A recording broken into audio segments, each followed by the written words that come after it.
Recaps. Today I will show you a drama, romance film from 1997 titled Good Will Hunting. Spoilers ahead. Watch out and take care. Will Hunting is sitting in his house, reading a book. His close friend, Chucky Sullivan, drives to his place to pick him up.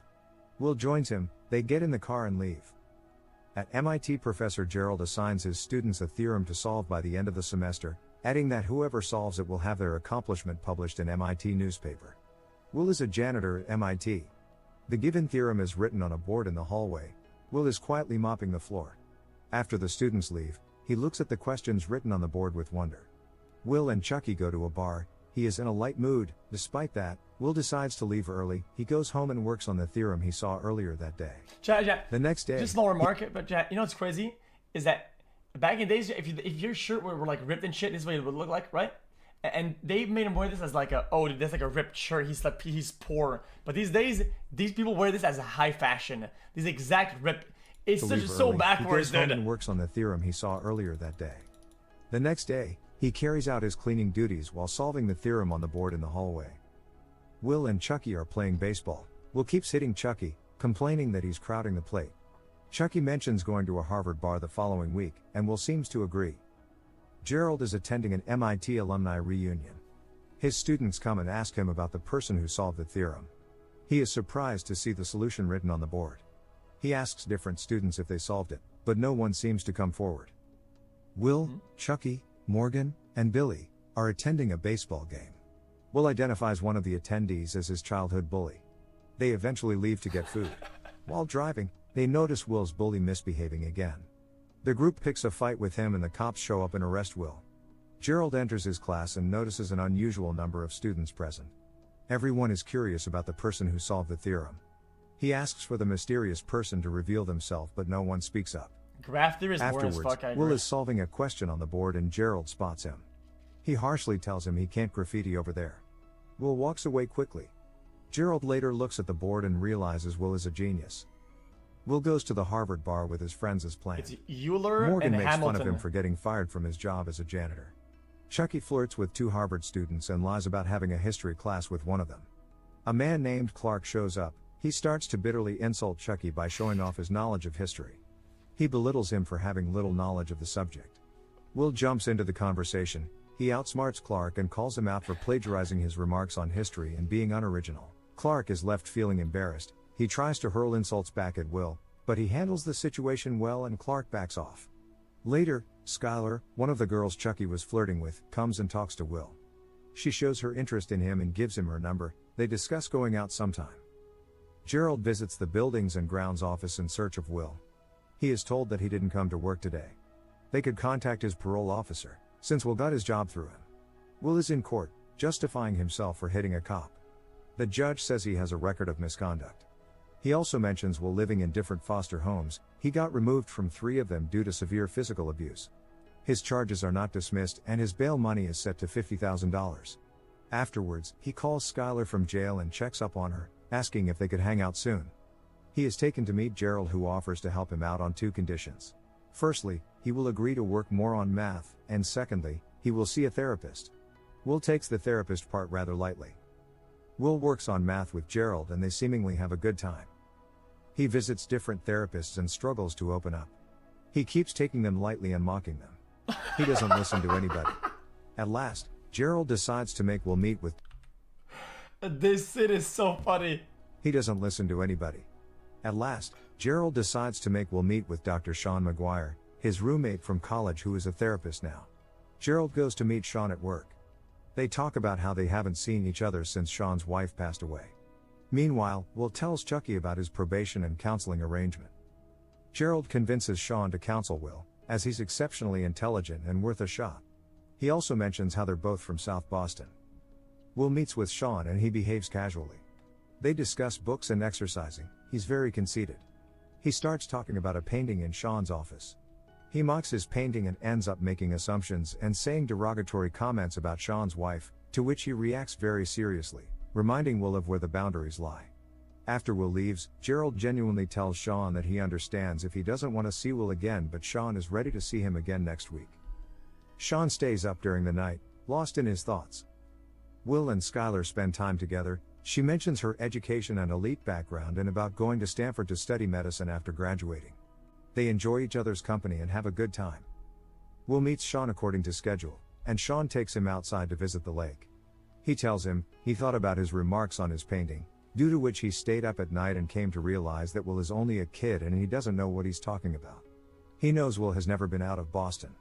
If Sean asked him about art, he could talk a lot about artistic literature, but he could not explain what it actually smelled like in the Sistine Chapel or how beautiful its ceiling was in person.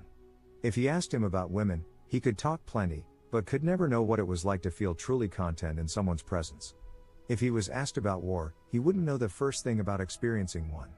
He doesn't know real love or loss because hasn't experienced any of it. While talking, Sean mentions his wife dying due to cancer. He doesn't perceive Will to be a confident man, he is just a scared kid trying to act tough. He presumed everything about Sean's life by looking at a painting. He knows Will is an orphan himself and went through tough times, so can his life be understood by reading Oliver Twist? He can only understand him if he's willing to open up and talk about his experiences, but he sees that Will is too scared to open up. Sean leaves and everything slowly sinks in for Will. That evening Will calls Skylar from a payphone while it rains heavily. She picks up but he doesn't say anything and ends the call. Will meets with Sean for their therapy session. He remains quiet throughout and leaves when the time is over. Sean realizes he won't talk unless he wants to. Sometime later, Will is working on solving mathematical problems and outsmarts a polished and learned man with his answers. Gerald is impressed. Will finally starts talking to Sean, when he first cracks a joke. He proudly talks about how he went on a date, and didn't care to really check in with Skylar again. Sean calls him an amateur. Will insists that he knows what he's doing, saying she's different from other women he has been with. Sean says he should call her but he says he doesn't want to ruin what he has at present by getting to know her more because then their relationship will become dull and boring. Sean mocks him for his approach by saying that due to his behavior, he will get through life never really knowing anyone and mentions his own wife's little habits that only he knew about. They laugh together. He says these trivial memories are what truly matter and people choose who they let into their worlds. He reminds Will he isn't perfect, neither is Skylar, they just have to figure out if they are perfect for each other and the only way to find out is by giving it a shot. Will asks if he has ever thought about getting remarried but he shows his loyalty to his dead wife. Will uses Sean's own statement against him, saying that he will get through life never really knowing anyone. Will goes to visit Skylar and apologizes for ghosting her. He asks if they can go out again. Skylar says she is busy with university work, she has to assign the proton spectrum to Ibigammon. Will leaves and quickly returns with the answer to her assignment, saying he couldn't wait till later to spend time with her. They attend a dog race together, in which Skylar's dog takes part too. Her dog wins.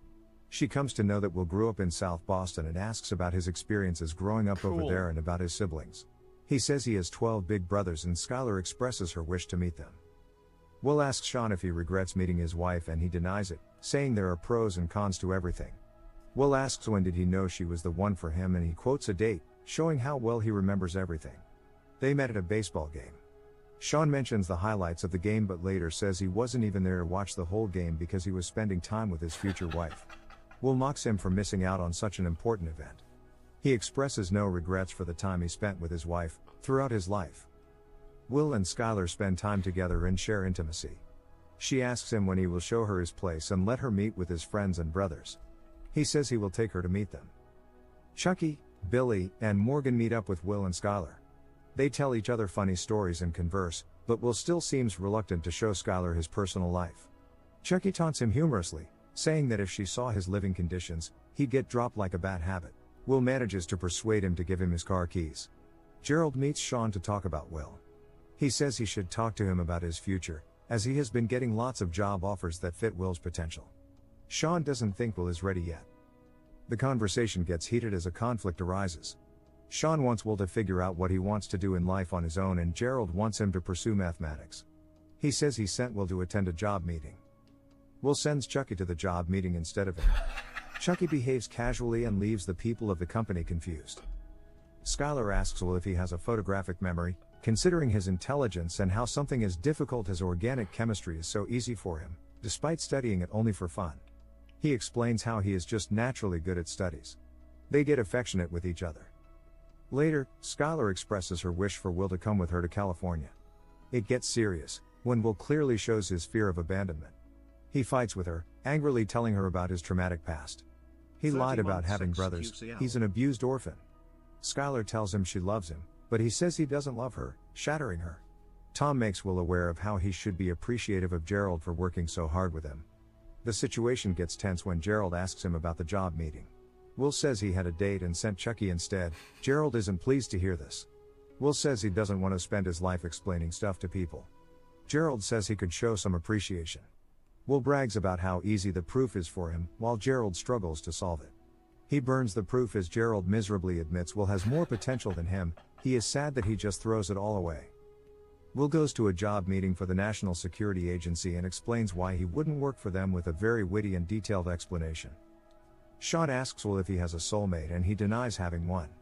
During their discussion, Will gets defensive about how low-paying jobs aren't considered honorable. Sean understands there is honor in them. He tries to dig deeper by asking Will what he actually wants to do with his life, but Will just gets impractical again, and this time Sean simply asks him to leave because he won't tolerate his foolishness. Will and Skylar have a bittersweet phone call. He calls to check in before she leaves. She tells him she loves him, but he doesn't say anything. He sits on a bench alone, while Skylar boards her flight for California. Gerald is frustrated about Will not showing up for his session with Sean. Will and Chucky are at the construction site. He makes Will realize how he's throwing away all his potential and being ungrateful for the intellect he has been blessed with. Sean and Gerald have a fierce argument over Will, with Sean defending him by saying he has suffered from the fear of abandonment his entire life. He is emotionally scarred. Gerald only wants him to pursue mathematics and Sean gets pissed off. They angrily yell and resent each other for their respective faults in the past. Will walks in and Gerald leaves. Sean mentions sending his file to the judge for evaluation. They talk about their experiences with physical abuse. He tells him he broke up with Skylar. Sean makes Will realize that none of what happened to him was his fault. He breaks down and hugs Sean while crying badly. Will rides the bus alone and spends time thinking. Sean and Will meet for their final session. Will mentions his new job, which he got through an opportunity provided by Gerald. Sean gives him his number and they hug. Will turns 21 and his friends show him the car they built for him. They are happy together. Gerald visits Sean. They both apologize to each other and get past their grudges. Will drives to Sean's place and leaves a note. Chucky and the guys visit Will's place to pick him up and find him gone. Chucky is happy that he finally stepped out of his comfort zone. Sean reads the note and finds out Will ditched the job and went to see Skylar. It makes him happy. Will starts his life-affirming drive to Son of a California bitch. to start over with Stole my Skylar line. and take a leap into an unpredictable future. The end. Thank you for watching. Subscribe if you'd like to see more videos like this. Son of a bitch stole my line.